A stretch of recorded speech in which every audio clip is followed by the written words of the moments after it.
sudah memahami maksudnya bunyi. Jadi nanti kalian membuat satu orang itu membuat satu kesepakatan ya.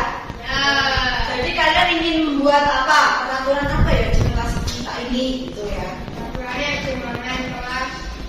Nanti ditulis aja sendiri, nanti kita sepakati atau tidak. Oke. Sekarang Budi akan membagikan kertas. Ini nanti silahkan kalian tulis tulisannya yang bagus, nanti akan ditempel.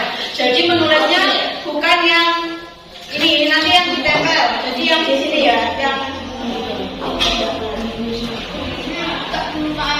nulisnya bisa pakai spidol boleh kalau punya. Kalau nggak punya pakai bolpen, jangan pensil nanti tidak kelihatan. Nggak usah. Jaka belum paham ternyata. Bentar, Jaka ternyata belum paham maksudnya duit. Jadi kalian itu membuat sebuah kesepakatan apa sih pengen sampean laksanakan nanti. Jangan lupa. Silahkan ditulis mana-mana.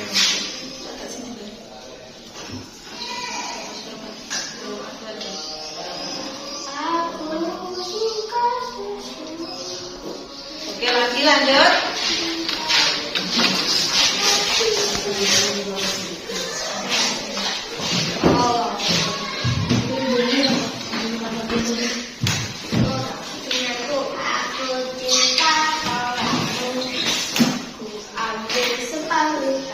Dengan Pak Arif ya.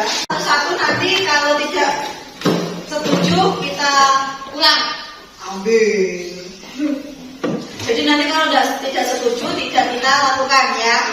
Oke, kesepakatan kelas yang pertama adalah memberi salam jika ada guru. Salam yang seperti apa maksudnya Okta?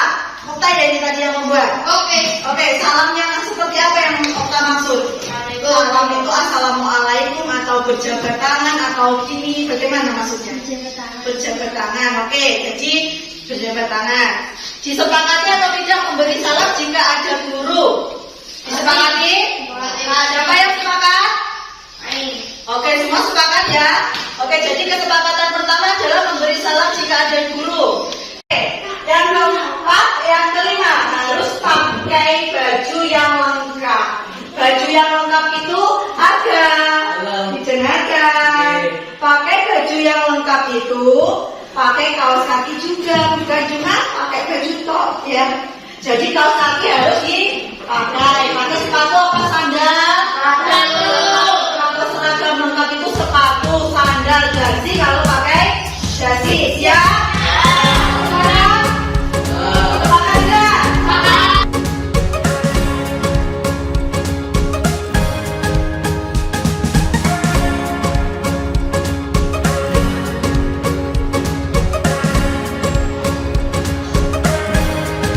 Assalamualaikum warahmatullahi wabarakatuh. Yang terhormat Ibu Kepala SDN 2 Suruhan Kidul, yang terhormat Bapak Ibu Guru SDN 2 Suruhan Kidul. Pertama-tama, marilah kita panjatkan puja dan puji syukur kehadirat Allah Subhanahu wa Ta'ala yang telah melimpahkan rahmat, taufik, hidayah serta inayahnya sehingga pada kesempatan siang ini kita dapat berkumpul dalam acara diseminasi budaya positif yang akan disampaikan oleh Ibu Dwi Setiani.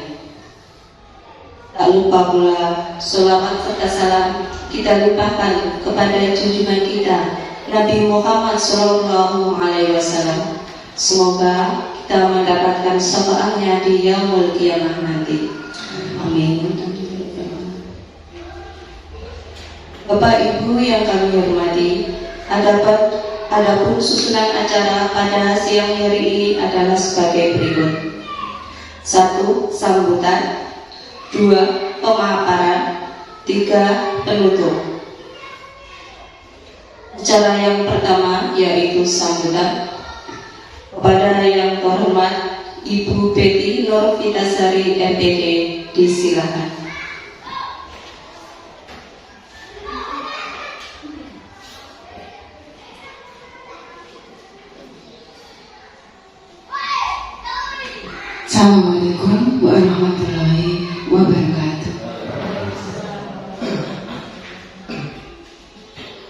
Yang saya hormati Bapak Ibu Guru SDN 2 Surangkidul. Marilah kita panjatkan puji syukur kehadirat Allah Subhanahu wa Ta'ala yang mana telah melimpahkan rahmat taufik dan hidayahnya kepada kita semua, sehingga pada siang hari ini kita masih diberikan nikmat kesehatan dan begitu banyak nikmat yang kita dapatkan, sehingga kita bisa melaksanakan pertemuan siang hari ini dalam keadaan sehat walafiat. Amin amin ya rabbal alamin. Salawat serta salam tetap tercurahkan pada junjungan kita Nabi Agung Muhammad SAW, yang tetap kita nantikan syafaatnya di yaumul qiyamah nanti. Amin amin ya rabbal alamin. Bapak Ibu Guru, pada kesempatan hari ini, tepatnya hari Sabtu tanggal 4 Februari 2023, yaitu kita mengadakan kegiatan sosialisasi dan penerapan diseminasi budaya positif yang nantinya akan dipaparkan oleh Bu Dwi Setiani. Beliaunya adalah CGP Angkatan 7 Program Kemdikbudristek Republik Indonesia. Yaitu Bapak Ibu, karena ini adalah program guru penggerak, saya sebagai kepala sekolah di SDN 2 Surangkidul akan selalu mendukung dan selalu memfasilitasi tentang program guru penggerak tersebut.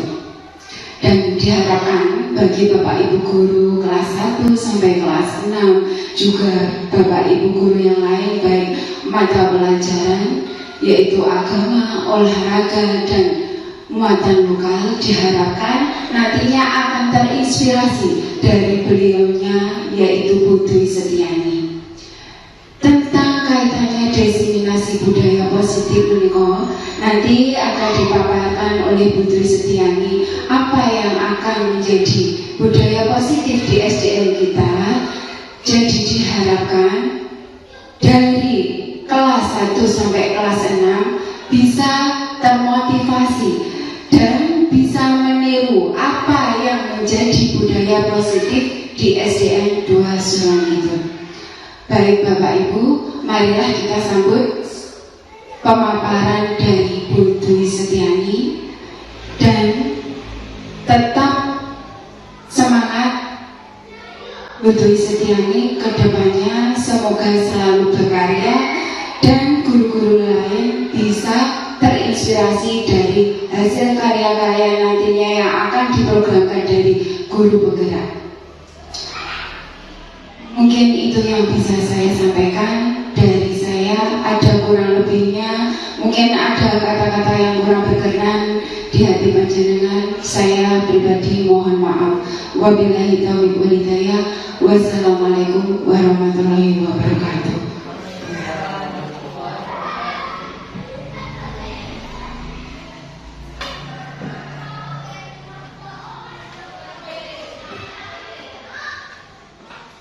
Cara yang kedua yaitu pemaparan. Pada yang terhormat Ibu Dwi Setiani, disilakan.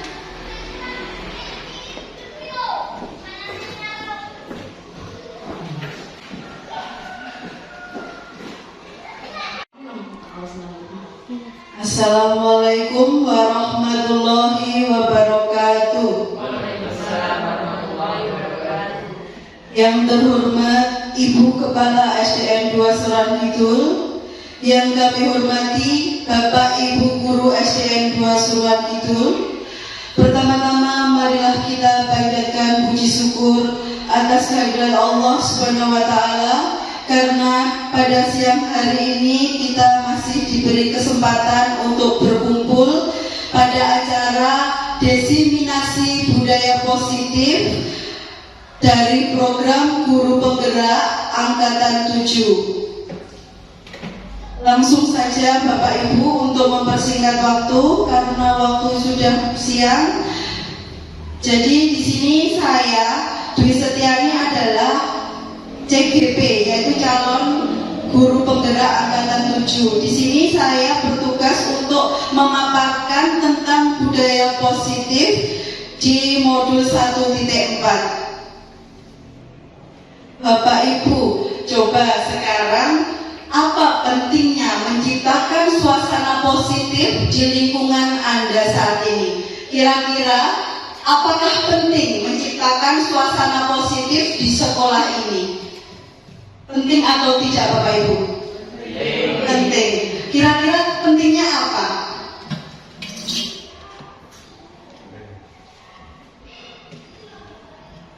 Monggo, dan yang mau menjawab, apa pentingnya suasana positif di lingkungan sekolah ini?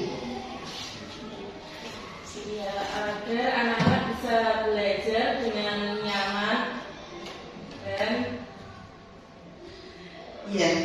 baik. Ya, terima kasih Bu Malik. Jadi menurut Bu Malik, suasana positif itu penting karena agar nyaman dan baik. Ketika nyaman dan baik itu, tujuan kita untuk mengajar itu akan tercapai. Seperti itu. Yang kedua, sebagai seorang pendidik, kira-kira bagaimana Anda dapat menciptakan suasana positif di lingkungan Anda selama ini? Monggo, silahkan sintenengkan menjawab. Selama ini ketika panjenengan mengajar, kira-kira suasana positif apa yang sudah jenengan buat agar anak didik Anda merasa nyaman, tentram dan bahagia? Monggo berflashback atas apa yang sudah dilakukan. Pasti saya yakin panjenengan semua ini sudah melakukan membuat suasana positif. Monggo, siapa?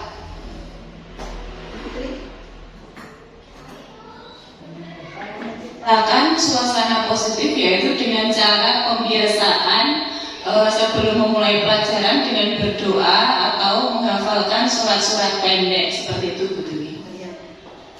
Terima kasih Bu Fitri. Jadi Bu Fitri itu menciptakan suasana positif dengan berdoa dulu, tidak lupa dengan Allah Subhanahu wa Ta'ala dan menggunakan hafalan-hafalan Asmaul Husna.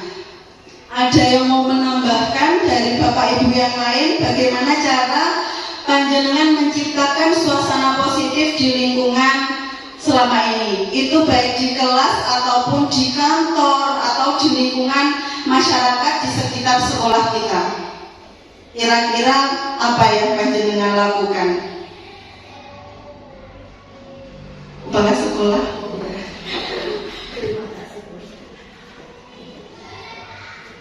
Terima kasih kesempatannya. Pembiasaan positif yang sudah kami lakukan di SDN 2 Surangkidul yaitu mulai dari sikap bersalaman. Pertama yaitu bersalaman kepada Bapak Ibu Guru, baik itu Bapak Ibu Guru yang ada di lembaga kami ataupun Bapak Ibu Guru sebagai tamu yang di luar lembaga SDN 2 Surangkidul. Selain itu juga menjaga sopan santun.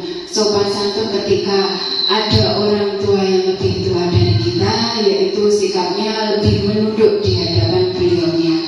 Selanjutnya yaitu misalkan kita ada pertemuan di rapat, yaitu saling menjaga perasaan. Misalkan tutur kata, bahasa sopan santun itu kiranya perlu kita perasaan. Untuk kurang lebihnya yaitu dari pembiasaan, yaitu baris berbaris sebelum masuk ke kelas. Juga pembiasaan yaitu jaga jarak tetap, terus cuci tangan juga tetap dibiasakan. Selanjutnya untuk proses pembelajaran kami percayakan kepada Bapak Ibu Guru kelas 1 sampai kelas 6, juga selebihnya Bapak Ibu Guru mata pelajaran baik agama, PJOK ataupun muatan lokal, itu selebihnya ketika awal pembelajaran sudah disepakati yaitu berdoa. Setelah berdoa yaitu hafalan Asmaul Husna, selebihnya yaitu diserahkan kepada Bapak Ibu Guru. kelas masing-masing untuk pembiasaan kreativitas ide gagasan beliau dari guru kelas masing-masing. Kita percayakan kepada keahlian kompetensi yang ada di guru kelas masing-masing. Itu yang bisa kami sampaikan. Terima kasih. Tepuk tangan untuk Ibu Kepala Sekolah. Ya, terima kasih Ibu untuk pemaparan yang sudah diciptakan suasana positif di lingkungan sekolah kita. Jadi di lingkungan SD ini memang sudah banyak yang dilakukan, menghargai orang lain di rapat, terus dimulai dari jabat tangan pada guru-guru, itu adalah salah satu untuk menciptakan suasana positif di SD kita. Sekarang cobalah buka. Kira-kira apa ini yang saya akan lakukan? Cobalah buka. Nah, monggo diwaos dulu, dibaca terlebih dahulu. Ini ada tugas nanti. Langsung tugas ya Bu ini. Sebenarnya bukan tugas, tapi ini sebuah pengantar. Kita mau ke budaya positif, saya bawa ke sini dulu. Jadi di sini nanti panjenengan 2 orang itu nanti akan menggenggam sesuatu yang berharga. Jenengan benar-benar menggenggam, jangan dibuka, ditutup terus. Nah, 1 orang temannya lagi itu berusaha menawarkan, mengecoh, terus menggelitik atau menawari dengan uang agar si A ini mau membuka tangannya. Ampun mengertos. Sekarang kita coba ya Bu. Jadi nanti kita gantian. Jadi untuk yang A, seandainya ini yang A adalah Bu Fitri, yang B Bu Siti. Nah Bu Siti nanti bagaimana caranya membuka tangannya Bu Fitri itu terserah Bu Siti. Jadi contohnya coba. Nah itu nanti kalau jenengan Bu berusaha buka ini, mau jenengan buka jenengan ini Bu Fitri nopo kasih uang atau apa, jenengan bagaimana caranya agar Bu Fitri mau membuka tangannya. Itu nanti kalau Bu Dina, umpami Bu Dina pindah dengan Pak Topan, bagaimana agar terjadi interaksi. Kok Bu Dina pindah dulu. Bu Mami sama Pak Gun siap ya? Pak Gun. Salam. Siap ya, Bu Betty kali Bu Mami, Bu Malik ya Bu. Kita coba tapi tidak lama. Jadi itu sebentar saja. Bagaimana caranya jenengan bisa membuka tangan rekan jenengan. Itu nanti dilakukan sebaliknya. Kalau Bu Fitri sudah menutup tangannya itu tidak berasa dibuka, nanti yang menggenggam ini sesuatu yang berharga ini adalah Bu Siti, gantian Bu Fitri yang akan menggoda Bu Siti. Seperti itu. Saya hitung 1, 2, 3. Monggo dicoba. Pak Gun dan Bu Mami bagaimana?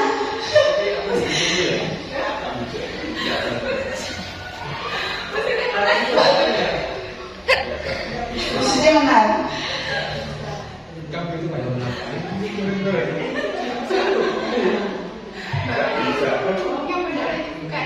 Gantian Bu kalau sudah Joki, kalau memang tidak mau dibuka jenengan berarti untuk menawarkan sesuatu jenengan harus lebih ekstra.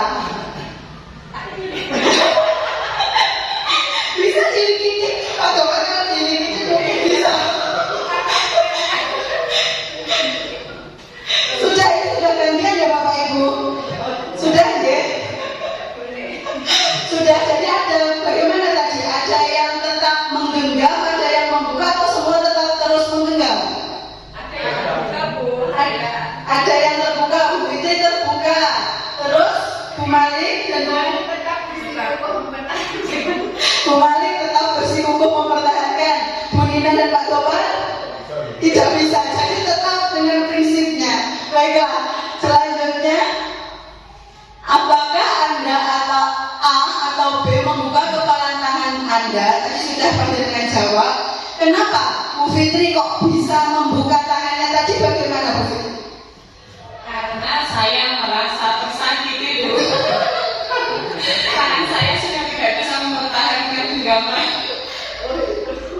Ya, jadi kalau Bu Fitri itu merasa tersakiti akhirnya menyerah dan membuka tangannya. Kalau Bu Malik tadi tetap menutup ya, apa alasannya? Karena yang saya pegang ini adalah barang berharga, jadi harus tetap saya pertahankan, tidak boleh terbuka. Iya. Kalau Bu Nina sama Pak Tobar, oh ya sama alasannya, tetap karena ini adalah sesuatu yang berharga, makanya tetap dipertahankan. Next. Nah, sebenarnya ini tadi tidak ada yang benar atau salah. Jadi Bu Fitri membuka tangan, Bu Malik menutup tangan, Bu Nina menutup tangan, itu tidak ada yang salah atau benar. Di sini niatnya adalah kira-kira siapa yang punya kontrol? Siapa yang punya kontrol di sini? Bagaimana? Diri kita sendiri yang punya kontrol untuk mau membuka atau tetap mempertahankan untuk menutup. Betul sekali Bu Malik. Tepuk tangan untuk Bu Malik Bapak Ibu. Ya, jadi ini ingin saya bawa ke sini. Sebenarnya kita itu mempunyai kontrol pada diri kita sendiri. Nah, kontrol itu adalah milik kita. Jadi kalau kita mau diajak berprinsip buruk, tapi dalam hati kita, keyakinan kita punya prinsip yang kuat, itu tidak akan pernah ikut mengikuti orang lain seperti itu tadi. Entah itu diberi uang, entah itu ditawari jabatan. Kalau dia memang jujur dengan dirinya, dia yakin dengan prinsipnya, dia tidak akan pernah ikut terjun ke situ. Jadi yang punya kontrol, segala kontrol itu adalah diri kita sendiri. Mau jadi orang baik, mau jadi orang buruk, mau jadi guru yang profesional atau guru yang abal-abal, itu adalah kita yang memiliki kontrol itu sendiri. Di sini ada namanya teori kontrol. Teori kontrol itu ada banyak dari beberapa ahli. Saya mengambil Dr. William Glasser dalam kontrol teori itu meluruskan beberapa miskonsepsi. Jadi teori kontrol itu ada yang namanya miskonsepsi. Miskonsepsi itu apa? Sesuatu yang sudah panjenengan percaya padahal itu salah. Seperti itu. Jadi di sini miskonsepsi pertama adalah guru mengontrol murid adalah sebuah ilusi. Jadi guru mengontrol murid itu ilusi. Ilusi itu bagaimana? Khayalan. Seperti itu. Yang kedua, semua penguatan positif, efektif dan bermanfaat. Padahal belum tentu. Semua penguatan positif itu adalah kontrol. Kontrol juga, di mana anak itu nanti yang akan, oh ya, saya mau dikontrol guru saya. Sebenarnya seperti itu. Kalau dia menyadari itu kontrol, itu bujukan, oh aku diapusi guruku, aku mau diatur guruku, itu nanti akan ada pemberontakan. Tapi biasanya kalau anak SD, pemberontakan itu jarang terjadi. Biasanya terjadi kontrol pemberontakan itu di SMP atau SMA.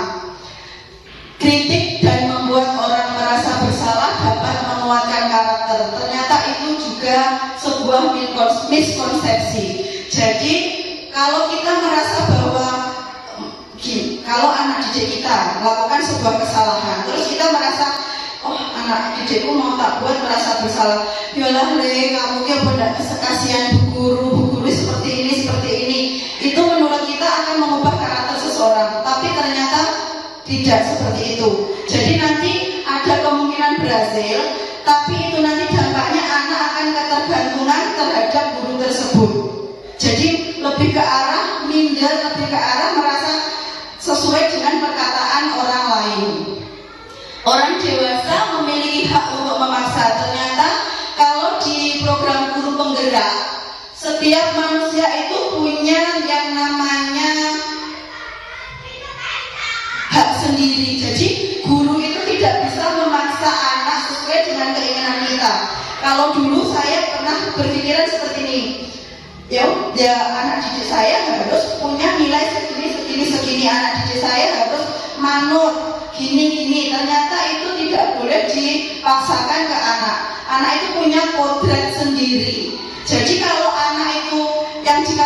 guru-guru nakal, kayak kok mau nakal toh, gini kan gitu. Itu sebenarnya kodrat anak, di mana itu nanti kita akan pelajari selanjutnya, karena kebutuhan dasar dari anak itu tidak terpenuhi. Next Bu. Disiplin menurut Ki Hajar Dewantara yaitu disiplin sebagai bentuk kontrol diri. Belajar untuk kontrol diri agar dapat mencapai suatu tujuan mulia, di mana tujuan mulia di sini mengacu pada nilai-nilai atau prinsip-prinsip mulia yang dianut seseorang. Kita namakan nilai-nilai tersebut sebagai nilai kebajikan yang universal.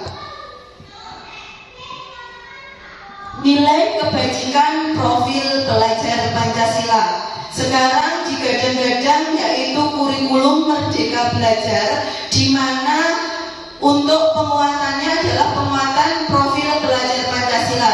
Di sini ada 6 nilai kebajikan. Yang pertama yaitu beriman bertakwa kepada Tuhan Yang Maha Esa dan berakhlak mulia. Yang kedua mandiri. Yang ketiga bernalar kritis. Yang keempat kebinekaan global. Yang kelima bergotong royong, dan yang terakhir adalah kreatif. Di sini yang sudah menerapkan kurikulum Merdeka adalah kelas 1 dan kelas 4. Pasti beliau-beliau yang sudah mengajar tahu bahwa ini adalah sebuah dimensi dari profil pelajar Pancasila. Next. Motivasi internal dan eksternal. Motivasi internal itu adalah motivasi yang bersumber dari dalam diri seseorang, sedangkan motivasi eksternal itu bersumber di luar dari diri orang yang bersangkutan. Sekarang saya ingin mau bertanya di sini, ketika kita mau sekolah, apakah karena paksaan atau keinginan panjenengan? Saya berangkat jam 6:30 itu karena ingin dihargai oleh teman-temannya, atau memang sudah dari dasar dirinya kita? Di sini ada contoh terbaik menurut saya, itu adalah Bu Siti. Monggo Bu Siti, menurut panjenengan berangkat jam 6:04 itu karena motivasinya apa Bu? Terima kasih Mbak Eni. Biasa saya untuk berangkat pagi, memang sejak awal saya angkatan Mbak Eni, saya sudah terbiasa berangkat pagi. Itu tak lain tak bukan ada karena tugas kewajiban saya tertutup. Saya tidak rela kalau nanti misalnya sudah datang bunga dulu. Jadi nggak ada tanya positif kamar begini, tidak ada sama sekali. Terima kasih. Terima kasih Bu Siti. Tepuk tangan untuk Bu Siti Bapak Ibu. Jadi Bu Siti itu berangkat pagi. Jadi saya masuk di SD sini memang benar Bu Siti itu selalu berangkat pagi, dan ternyata motivasinya memang dari dalam dirinya. Beliau tidak ada tendensi biar Bu Kepala Sekolah menilai aku baik, biar teman-temanku merasa aku yang terbaik. Ternyata tidak seperti itu. Kira-kira itu motivasi internal atau eksternal? Internal ya, betul sekali Ibu-ibu. Jadi sampun paham ya, motivasi internal itu ada di dalam diri kita tanpa tendensi apapun dari luar kita. Tidak ada sebuah penghargaan, tidak ingin dilihat uang, tidak ingin merasa lebih baik dari orang lain. Itu termasuk motivasi internal. Ada 3 motivasi perilaku manusia menurut Jan Gosen dalam bukunya, yaitu Restructuring School Discipline. Yang pertama yaitu untuk menghindari ketidaknyamanan atau hukuman. Jadi contoh, kalau ada dicontohkan si A itu tidak mau melakukan sesuatu karena tidak ingin ada teguran atau hukuman dari kepala sekolah. Sudah, aku tidak mau terlambat nanti daripada ditegur. Itu juga motivasi perilaku manusia, yaitu menghindari ketidaknyamanan atau hukuman. Yang kedua, untuk mendapatkan imbalan atau penghargaan dari orang lain. Jadi di sini imbalan belum tentu uang. Jadi penghargaan, sikap, terus lisan dari orang lain itu termasuk motivasi juga, tapi itu termasuk motivasi eksternal. Yang terakhir yaitu untuk menjadi orang pendidikan dan menghargai diri sendiri dengan nilai-nilai yang mereka percaya. Contohnya Bu Siti tadi, Bu Siti percaya bahwa beliau diberi tanggung jawab, dia mempunyai integritas terhadap dirinya. Akhirnya beliau memunculkan nilai yang dipercaya Bu Siti, bahwa Bu Siti adalah orang yang bertanggung jawab, seperti itu. Perbedaan konsekuensi dan hukuman. Menurut panjenengan, yang panjenengan lakukan selama ini ketika ada anak melakukan kesalahan, itu adalah hukuman atau konsekuensi? Kira-kira apakah pernah menghukum anak atau tidak, atau hanya membiarkan ketika anak melakukan kesalahan? Hobi diingat-ingat. Pak Dopan, biasanya guru olahraga itu yang punya itu Pak, anak-anak didiknya yang begini begitu. Pak Dopan bagaimana Pak menanggapi anak yang seperti itu? Pernah melakukan hukuman atau tidak? Kira-kira? Riwan Pak, saya ingin mendengar suara Bapak. Pernah ya Pak ya? Itu kira-kira kesalahannya apa Pak? Contohnya? Kesalahan mungkin dari sikapnya. Sikapnya, terus panjenengan menghukumnya dengan? Ya hukuman mungkin kalau diceritakan mungkin Oh iya. bukan.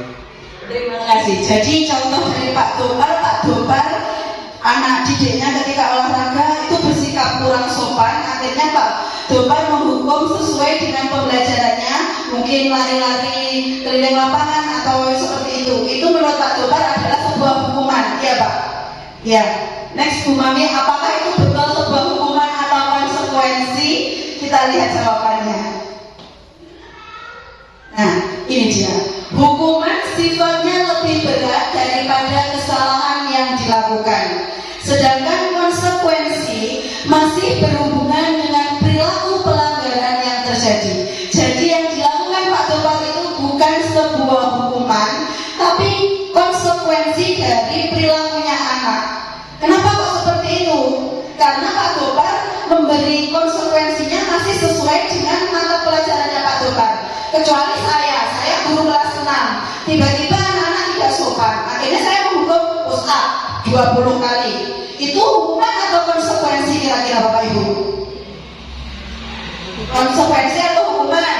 Kalau saya sebagai guru kelas 6, saya menghukum anak untuk push up. Bagaimana Bu Siti? Hukuman deh. Kalau Bu Siti itu termasuk hukuman, betul sekali. Jadi karena saya guru kelas 6, saya tidak bisa, tidak konsekuensinya bukan seperti itu. Harus disesuaikan dengan kegiatan saya sebagai guru kelas 6. Tapi kalau Pak Dobar lakukan tadi sudah benar, yaitu konsekuensi dari tindakan yang salah dari anak. Jadi guru itu kan sebenarnya tidak boleh menghukum, tapi kalau memberi konsekuensi itu boleh, asalkan sesuai dengan perilaku pelanggaran yang terjadi dan tidak berat, hanya untuk mendisiplinkan anak, seperti itu. Alvin Kohn dalam Punish by Reward 1993, wawancara ASCD Annual Conference Maret 1995 mengemukakan baik penghargaan maupun hukuman adalah cara-cara mengontrol perilaku seseorang yang menghancurkan potensi untuk pembelajaran yang sesungguhnya. Di sini panjenengan apakah sepemikiran dengan saya bahwa dulu saya beranggapan ketika saya memberikan penghargaan reward kepada anak-anak itu adalah perilaku yang benar, itu akan mendidik anak, itu yang saya rasakan dulu. Tapi ketika saya ikut penggerak ternyata itu tidaklah benar. Jadi walau hukuman ataupun penghargaan itu sama-sama menghancurkan potensi untuk pembelajaran yang sesungguhnya. Reward boleh dilakukan, hukuman boleh dilakukan, tapi hanya dalam jangka waktu pendek. Jadi tidak boleh kita terus-terusan kalau setiap saat diberi reward, setiap saat diberi reward, itu juga tidak boleh. Anak akan mencari sesuatu itu bukan karena dirinya, tapi karena orang lain, seperti itu.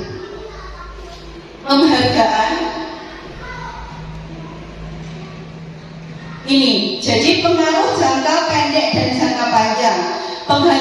Penghargaan efektif jika kita menginginkan seseorang melakukan sesuatu yang kita inginkan dalam jangka waktu pendek. Jadi boleh Bapak Ibu dilakukan seperti itu, tapi tidak terus menerus agar anak tidak terbiasa oleh penghargaan seperti itu. Jika kita menggunakan penghargaan lagi dan lagi, maka orang tersebut akan bergantung pada penghargaan yang diberikan serta kehilangan motivasi diri dari dalam. Jadi setiap manusia itu sebenarnya punya sisi baik, tapi karena lingkungan yang membentuk, akhirnya dia akan merasa keyakinan dirinya yang sebenarnya itu hilang. Karena apa? Sering dilakukan penghargaan. Ternyata itu membodohi karakter seseorang. Karakter baik seseorang itu akan hilang karena penghargaan tersebut. Yang ketiga, jika kita mendapatkan penghargaan untuk melakukan sesuatu yang baik, maka selain kita senantiasa berharap mendapatkan penghargaan tersebut, kita pun tidak menyadari tindakan baik yang kita lakukan. Jadi kita tidak sadar, oh iya saya sudah melakukan hal baik. Yang disadari adalah, oh saya dapat penghargaan dari ini. Contoh, seandainya saya di sini jadi guru teladan, dan guru teladan ini itu karena saya teladan atau saya hanya ingin penghargaan dari ibu konwil atau penghargaan dari kepala sekolah, itu harus kita benar-benar belajar di situ. Jadi jangan sampai kita melakukan sesuatu, oh iya aku pengen dihargai seperti ini, pengen penghargaan seperti ini. Karena apa? Itu nanti yang mematikan hati kita, potensi kita yang sebenarnya, kebaikan yang kita lakukan itu kita tidak akan sadar. Seperti itu. Keyakinan kelas. Keyakinan kelas itu adalah kesepakatan kelas yang diyakini bersama oleh guru dan murid selama proses pembelajaran. Jadi awal untuk melakukan budaya positif itu harus dilalui dengan kesepakatan yang akhirnya nanti menjadi sebuah keyakinan dan budaya positif. Mengenal cara merumuskan keyakinan kelas. Yang pertama, siswa menulis keyakinan yang mereka inginkan. Yang kedua, guru dan siswa mengulas keyakinan yang telah tertulis. Yang ketiga, guru dan siswa memilih keyakinan kelas yang penting. Yang keempat, mengubah keyakinan kelas menjadi kalimat positif. Yang kelima, mengecek dan menyepakati keyakinan kelas yang dibuat. Sebentar Bu, sebentar. Kita praktek dulu. Jadi kita nanti akan membuat kesepakatan kelas. Di sini ibaratnya panjenengan itu adalah seorang murid atau mahasiswa. Kalau murid kan kecil ya Bu, saya anggap panjenengan mahasiswa seperti itu. Kita nanti akan membuat kesepakatan kelas yang bagaimana yang ingin panjenengan inginkan di kelas ini. Mengerti nopo dereng Bapak Ibu? Jadi nanti saya akan memberikan satu lembar kertas. Di sini nanti panjenengan menulis keinginan jenengan di kelas. Jadi pengen kelas ini seperti apa itu panjenengan tulis di sini. Nanti kita tempel di depan. Siap ya Bapak Ibu? Ya.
Satu saja, tidak usah banyak-banyak. Jadi satu orang, satu kesepakatan. Sudah? Kalau sudah, silakan panjenengan tempel ke depan. Satu-satu semuanya.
Lebih keras apa Ibu? Sepakat atau tidak?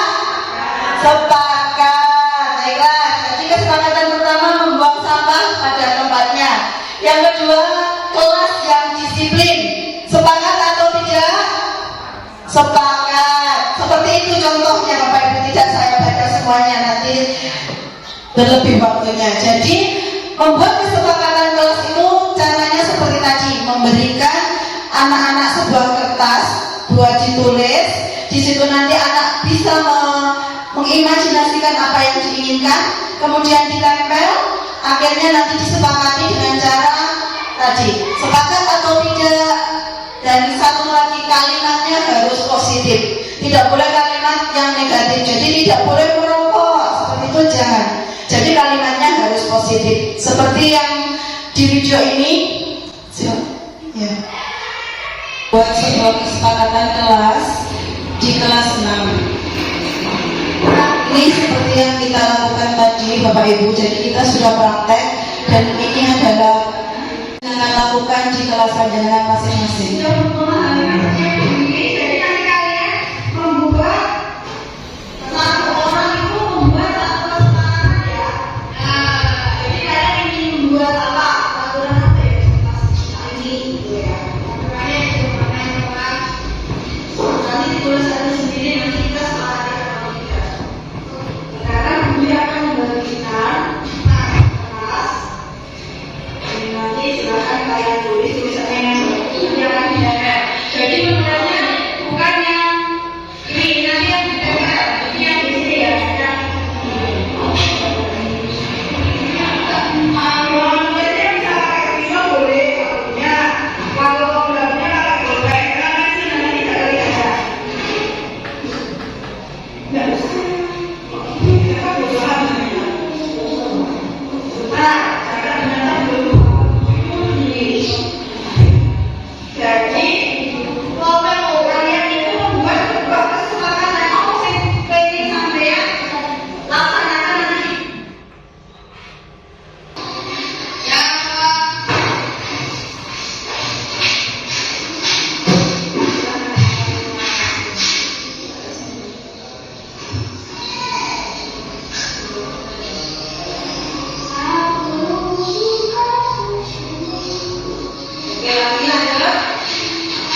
SDN 2 Suwon Kidul.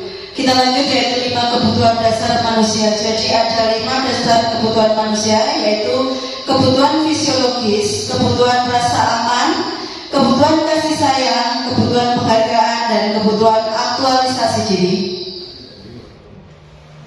Stimulus respon antara kebutuhan dasar dan perilaku manusia.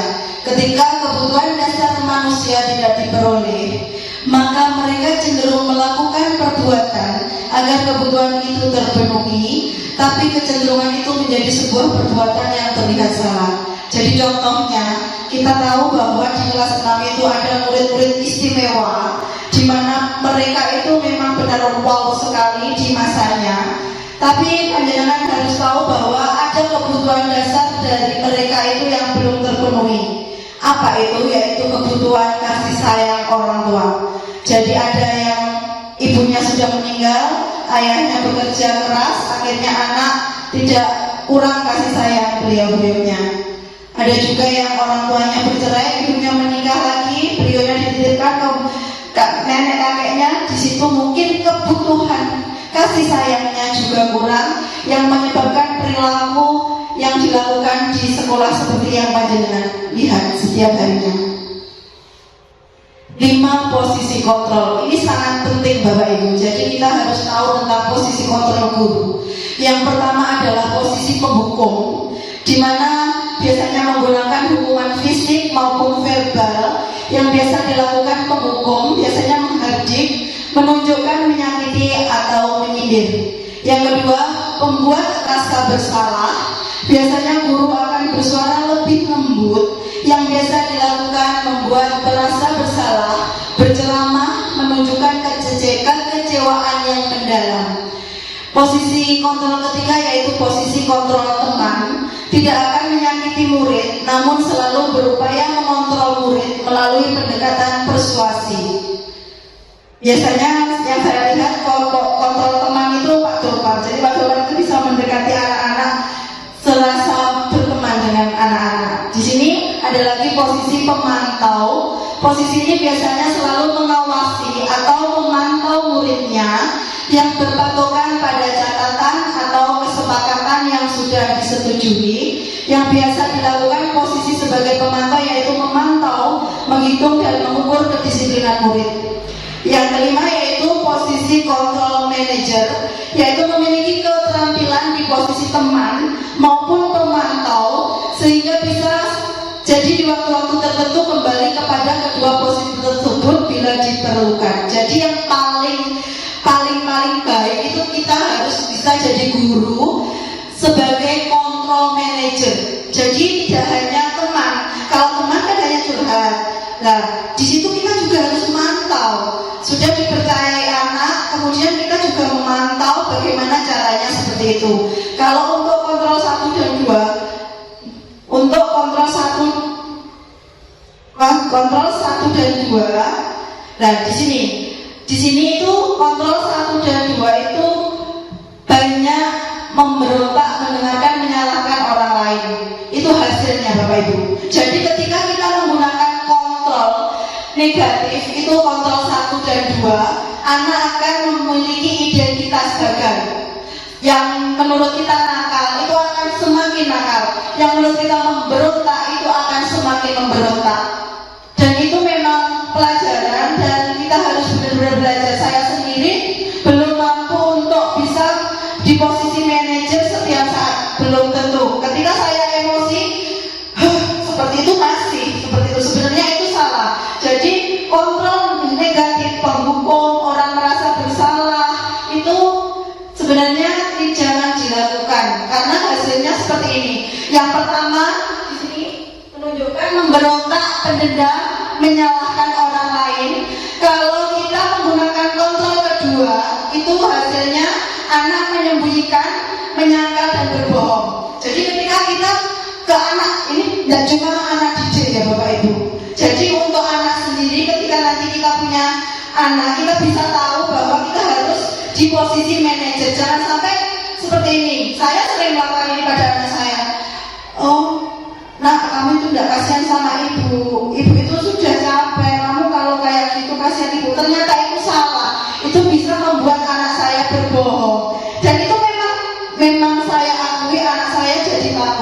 Kalau biasanya yang melakukan itu adalah suami, itu dia akhirnya berbohongnya seperti ini.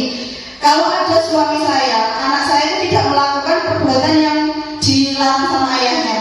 Kenapa dok? Ada ayah nanti dimarahi. Akhirnya dia bersembunyi, berbohong. Loh, tidak boleh. Ternyata anak kecil itu sudah seperti itu, Bapak Ibu. Apalagi kita yang sudah dewasa.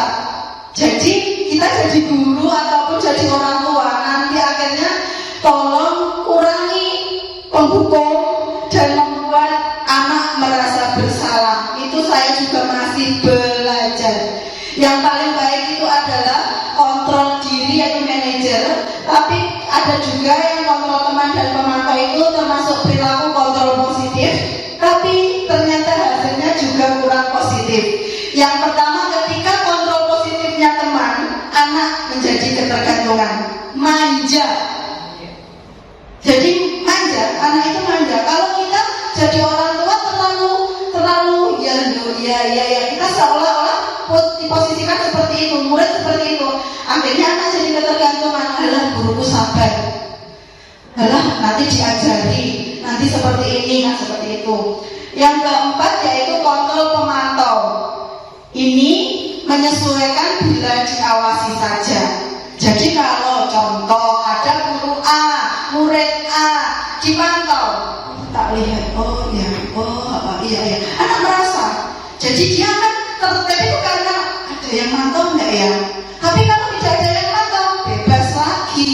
Seperti itu. Contoh kalau kita ada tugas luar, kadang kita memberi tugas anak, kita pantau, kita lihat anak enggak ramai.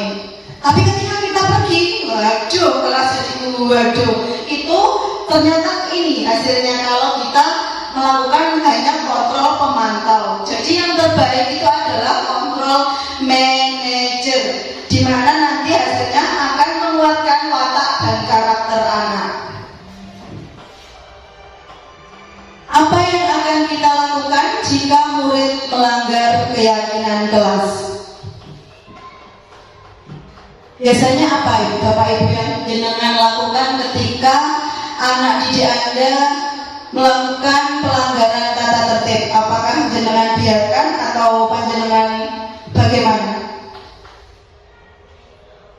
Bu Mali, bagaimana kalau kelas 3? Ya, saya biasanya kalau kelas 3 itu kan ya di setiap kelas itu pasti ada saja anak itu yang melanggar aturan atau berbuat yang tidak baik. Kalau saya biasanya itu saya nasihati, kalau kamu melakukan ini akibatnya ini. Kemudian kalau kamu berbuat baik ini, maka akibatnya ini. Jadi anak itu menjadi memiliki karakter atau watak yang baik seperti apa yang diarahkan oleh gurunya. Jadi saya tidak menghukum, saya lebih cenderung ke menasehati. Kalau seandainya kamu mencoret-coret meja, maka coretan itu akan sulit dihilangkan. Kemudian sampai adik-adik kelasmu besok, kelasnya itu akan menjadi kotor, sehingga sangat merugikan sekali. Nah seperti itu, saya lebih ke menasehati. Terima kasih. Terima kasih Bu Malik. Jadi kalau di kelas 3 itu Bu Malik lebih mengarahkan anak. Itu betul, itu tapi ternyata ada yang lebih sempurna Bu Malik. Jenengan sudah betul langkahnya, cuma mungkin kalimatnya itu seperti nanti di segitiga restitusi. Nah, segitiga restitusi itu adalah proses menciptakan kondisi bagi murid untuk memperbaiki kesalahannya sehingga karakter mereka lebih kuat ketika kembali pada kelompoknya.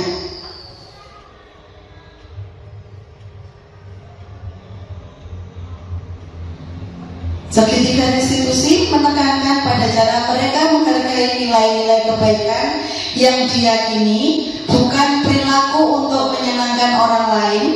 Restitusi membantu murid untuk jujur pada dirinya sendiri dan mengevaluasi dampak dari kesalahan yang dilakukan. Restitusi memberikan penawaran, bukan paksaan. Jadi seperti contohnya Bu Mari tadi, itu nanti diolah sebagai kalimat penawaran. Next Bu. Di sini ada contoh video. Bukan, ternyata langkah-langkah segitiga restitusi, yaitu yang pertama menstabilkan identitas. Menurut Randi, perbuatan ini tadi ada soal sebentar. Next yang ke belakang ini. Jadi ini ada soal. Pagi ini pembelajaran tatap muka terbatas dilakukan di sekolah. Anak-anak sudah berdatangan kecuali Randi yang belum kelihatan. Begitu pelajaran akan dimulai, Randi datang dengan kondisi yang berantakan. Manggi temannya bertanya mengapa dia berantakan, namun Randy malah marah-marah menantang temannya itu hingga terlibat adu mulut. Hampir saja mereka berkelahi. Anak-anak takut memanggil saya yang kebetulan berada di ruang guru. Saya panggil kedua anak itu. Setelah saya tanya, ternyata Randy tidak suka kalau dibilang berantakan dan sering terlambat. Randy tergesa-gesa berangkat ke sekolah hingga hatinya kalut. Akhirnya saya tawarkan ke Randy untuk melakukan restitusi dan dia menyetujuinya. Ini salah satu persoalan yang terjadi. Nah, segitiga restitusi itu seperti apa? Ada 3 langkah segitiga restitusi. Yang pertama yaitu menstabilkan identitas. Bu, kalau anak-anak melakukan kesalahan, ibaratkan jenengan melakukan kesalahan, jenengan sadar kalau salah ngeboboten, sadar boten kalau kita melakukan kesalahan. Di hati kecil kita ada rasa bersalah atau tidak? Iya. Jadi ada. Anak juga sama. Jadi anak itu merasa bersalah. Nah, itu tugas guru, jangan tambah menyalahkan. Ternyata tidak boleh. Kita harus menstabilkan identitasnya. Ya wes, nyapa kok sampai koyok ngono, ndak apa-apa kok nglakoni salah. Dirangkul Bapak Ibu. Kalau kita punya teman, kita punya keluarga, nglakoni salah ojo dilokne. Rangkul. Siapa tahu dia itu melakukan kesalahan karena dia kepleset. Gila. Gusti Allah kasih takdir seperti itu. Jangan pernah diingat. Dirangkul. Ya kamu pernah melakukan kesalahan. Tapi setiap orang itu kalau melakukan kesalahan harus berubah. Biar apa? Jadi orang yang lebih baik lagi. Seperti itu kalimat-kalimatnya harus positif. Jadi kita benar-benar merangkul. Seperti itu Bapak Ibu. Yang langkah kedua adalah memvalidasi tindakan yang salah. Ketika kita sudah merangkul teman kita, anak didik kita, dirangkul kesalahannya, tidak menyalahkan, kita akan lebih percaya apa tidak. Kita melakukan kesalahan, kita sudah merasa bersalah, tetap dipercayai orang lain, kita merasa nyaman apa tidak sama orang yang mempercayai? Pasti merasa nyaman. Dan akhirnya yang dipercaya tadi melakukan validasi tindakan yang salah. Kenapa loh kamu kok melakukan kesalahan seperti itu? Kenapa? Apa? Pemikiranmu kenapa sampai terpeleset melakukan hal-hal yang kurang baik seperti itu? Pasti nanti akan bercerita bagaimana alasannya, kenapa seperti ini, kenapa seperti itu. Jadi kita tidak mengejudge. Orang nakal selalu nakal, orang berbuat salah dia tidak akan bisa tobat. Tidak seperti itu. Yang ketiga, setelah melakukan validasi tindakan, di sini kita akan menanyakan keyakinan hatinya. Setiap manusia, saya punya prinsip bahwa setiap manusia itu sangat baik. Tinggal dia mengasah kebaikan dalam hatinya atau tidak. Di sini dengan menanyakan keyakinan seperti yang kita buat tadi, kalau anak melanggar keyakinannya, kita ingatkan lagi. Masih ingatkah kesepakatan yang kita lakukan? Apa kira-kira kesepakatan yang telah kamu langgar? Diingatkan lagi. Seperti tadi. Baru setelah itu kira-kira kalau seperti itu baik apa tidak, seperti yang dikatakan Bu Mari tadi, baik apa tidak kalau mencoret-coret meja? Itu yang jawab anak saja, kita tidak perlu menjawab. Kita sebagai coach. Jadi kita tuh memancing anak supaya menemukan jawabannya sendiri. Kenapa? Ketika anak menemukan jawabannya sendiri, itu akan tertancap di kepalanya, di hatinya, dan di dirinya. Tapi kalau kita langsung memberi pertanyaan dan menjawab, itu pasti anak telinga seperti itu. Sama dengan kita sendiri. sendiri. Kalau kita disuruh berpikir pasti akan menancap di hati kita seperti itu. Jadi yang terakhir segitiga restitusi adalah menanyakan keyakinan kelas yang telah dibuat. Dan yang terakhir ini, bagaimana cara memperbaiki perilakumu agar sesuai dengan keyakinan kelas. Seperti itu Bapak Ibu.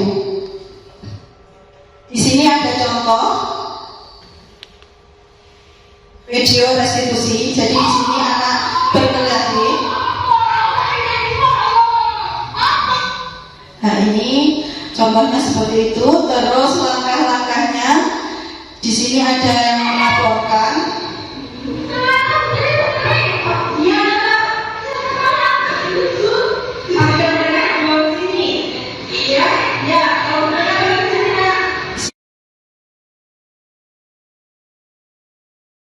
Ya, di sini restitusinya seperti ini. Guru mengajak anak yang bersalah itu menyendiri, tidak bersama-sama menegurnya. Katanya kalian melakukan sesuatu di luar kelas. Apa yang kalian lakukan? Berkelahi. Menurut kalian berkelahi itu benar atau salah? Salah. Baiklah, mereka kalian tidak apa-apa melakukan kesalahan. Itu juga benar melakukan kesalahan. Tapi harus diperbaiki agar menjadi orang yang lebih baik lagi. Anak-anak, kalian tadi kenapa bisa berkelahi? Dia kenapa? Dia kenapa?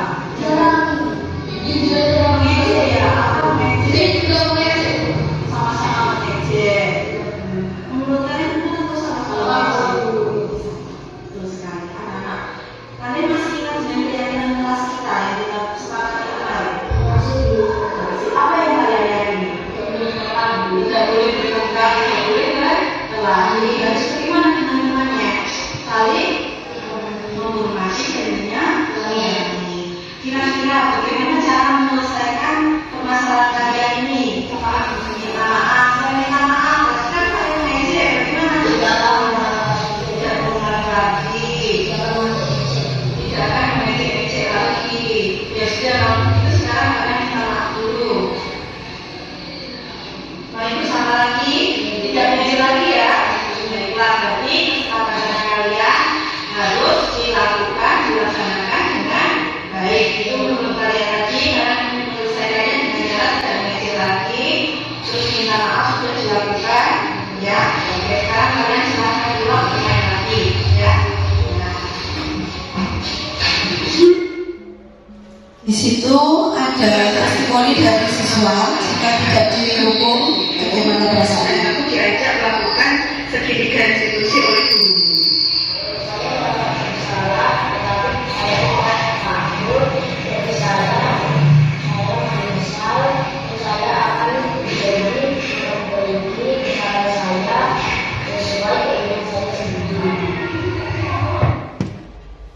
Ya, demikianlah video contoh segitiga restitusi yang telah saya buat. Jadi Bapak Ibu bisa melakukan seperti itu ketika mengalami peristiwa yang sama, ketika anak melakukan perbuatan yang melanggar keyakinan kelas atau tata tertib yang telah panjenengan buat. Di sini kesimpulannya yaitu kesepakatan kelas itu adalah sebuah kesepakatan yang dilakukan oleh guru dan anak, di mana nanti kesepakatan itu dilakukan yang pada akhirnya bisa menjadi keyakinan di kelas itu dan bisa membentuk disiplin positif dan budaya positif di sekolah ini. Budaya positif itu berarti adalah suatu pembiasaan yang bernilai positif, di dalamnya mengandung sejumlah kegiatan yang mampu menumbuhkan karakter murid. Disiplin positif yang sudah dilakukan oleh saya sebagai calon guru penggerak yang pertama adalah kesepakatan sholat zuhur berjamaah. Yang kedua yaitu menanam sayur dengan memanfaatkan lahan kosong di samping kelas. Yang ketiga yaitu setiap pagi anak-anak melakukan penyiraman tanaman sayur yang mereka kerjakan, yang mereka tanam. Jadi di sini anak-anak melakukan kedisiplinan atas keyakinan yang mereka buat.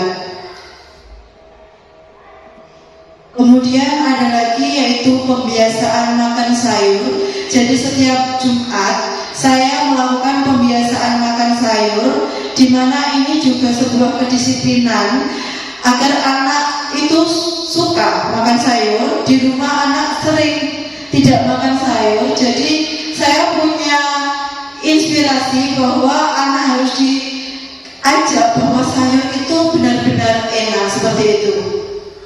Refleksi penerapan yang saya lakukan, kesepakatan kelas sudah saya bentuk, menjalankan sebagai sebuah keyakinan yang terbentuk untuk perjuangan untuk tetap konsisten. Jadi memang sangat susah bagi kita bahwa keyakinan kelas itu harus konsisten terus. Kadang semangatnya hanya di awal, tapi ternyata jangan seperti itu. Itu sebuah refleksi diri saya sendiri, nanti mungkin juga akan dengan temui sendiri.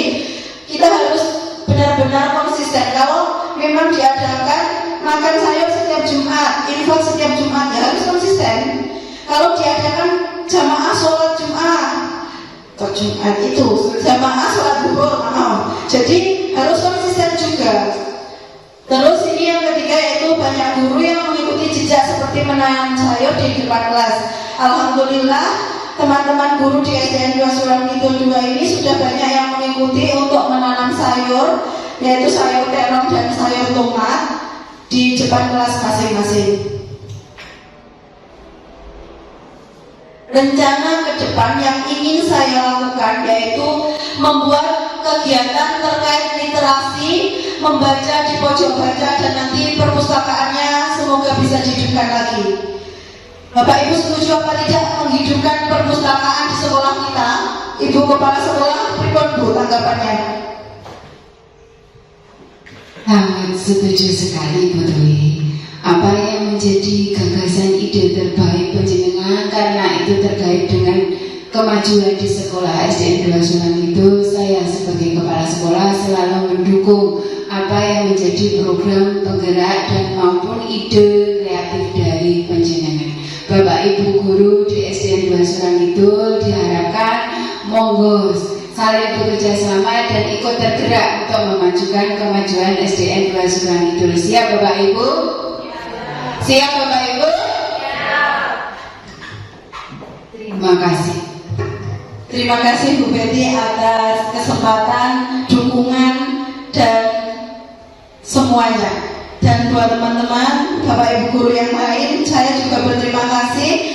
Ini nanti saya juga minta tolong lagi, yaitu kita memang harus, sebuah rencana itu tidak akan tercapai ketika yang bergerak hanya satu orang. Jadi seluruh warga sekolah di sini, baik yang muda, baik yang sampun berumur, itu saya minta tolong kita harus bekerja sama untuk menghidupkan literasi di sekolah kita.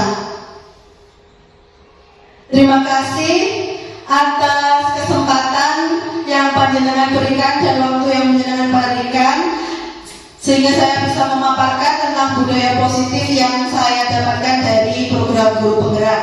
Bapak Ibu jika ingin menanyakan sesuatu terkait materi budaya positif, dipersilakan. Bisa bertanya, monggo.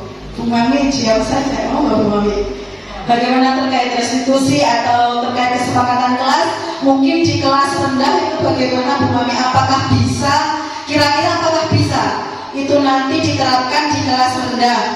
Kalau kelas rendah kan biasanya anak kecil butuh bimbingan. Kira-kira itu bagaimana Bu Mami? Ini saya akhirnya yang bertanya ya, bukan panjenengan yang bertanya ke saya.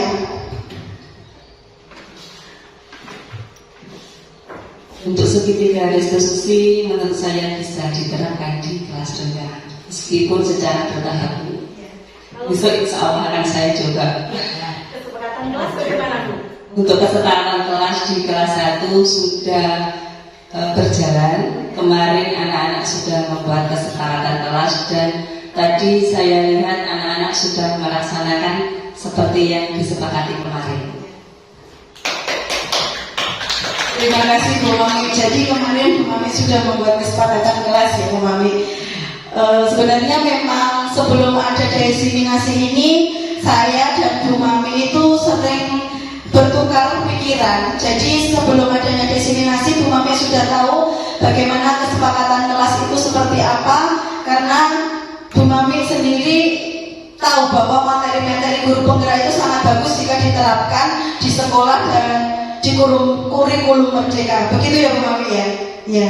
Jadi ini tadi tugas Bu Mami, sebenarnya kan ada tugas. Habis ini kita buat sebuah kesepakatan kelas di kelas-kelas lain. Tapi alhamdulillah kelas 1 sudah membuat.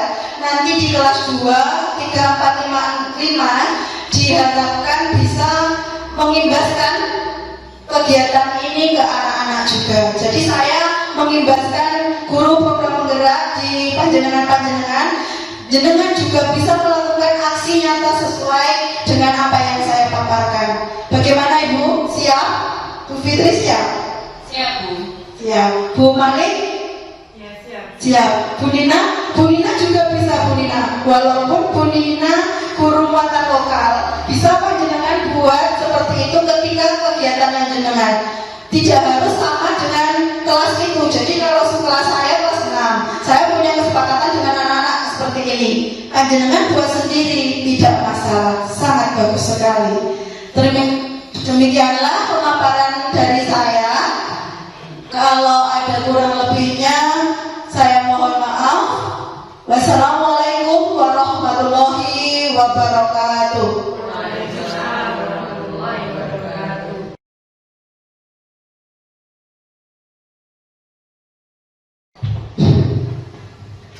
Assalamualaikum warahmatullahi wabarakatuh. A'udzubillahi Bismillahirrahmanirrahim. Hamdan syakirin, hamdan na'imin, hamdan yu'alim wa huwa yubafi mazidah. Ya Rabbana lakal hamdu kama yanbaghi lil jalali wal jalali wa azimi sultani. Allahumma inna nas'aluka salamatan fid din wa afiyatan fil jasad wa ziyadatan fil ilmi wa barakatan fil rizqi wa rahmatan 'indal maut wa maghfiratan ba'dal maut. Allahumma hawwin 'alaina fi syakaratil maut wan najata minan nar wal 'afwa indal hisab. Rabbana la tuzigh qulubana ba'da idh hadaytana min ladunka rahmah innaka antal wahhab. Rabbana atina fid dunya hasanah wa fil akhirati hasanah wa qina adzabannar. Subhana rabbika rabbil izzati amma yasifun wa salamun alal mursalin walhamdulillahi rabbil alamin. Assalamualaikum warahmatullahi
yang betul tata tertib itu adalah peraturan. Nah, coba sekarang kalian buat peraturan yang menurut kalian cocok kita terapkan di kelas ini. Peraturan yang kalian buat nanti itu disebut dengan kesepakatan kelas. Nah, untuk saat ini coba kalian buat kesepakatan kelas. Nanti kalian tulis di kertas ini, terus setelah selesai kita tempel di tempat yang telah Bu Guru sediakan di depan kelas. Mengerti ya? Coba masing-masing anak membuat 2 buah kesepakatan kelas. Nah, nanti ditulis di kertas ini, ya.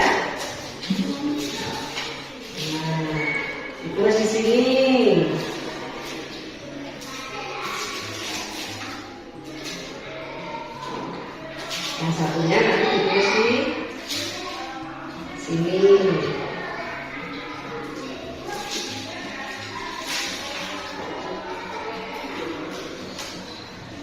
Sebelah sini.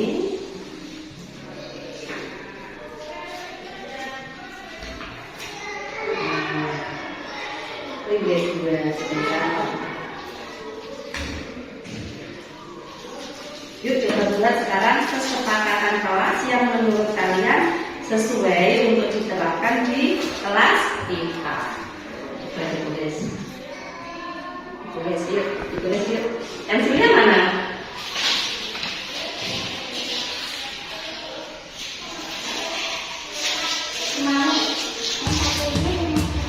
Ya, yang satu ditulis di sini, yang satu di sini.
Untuk yang kedua, datang sebelum jam 7. Setuju apa tidak?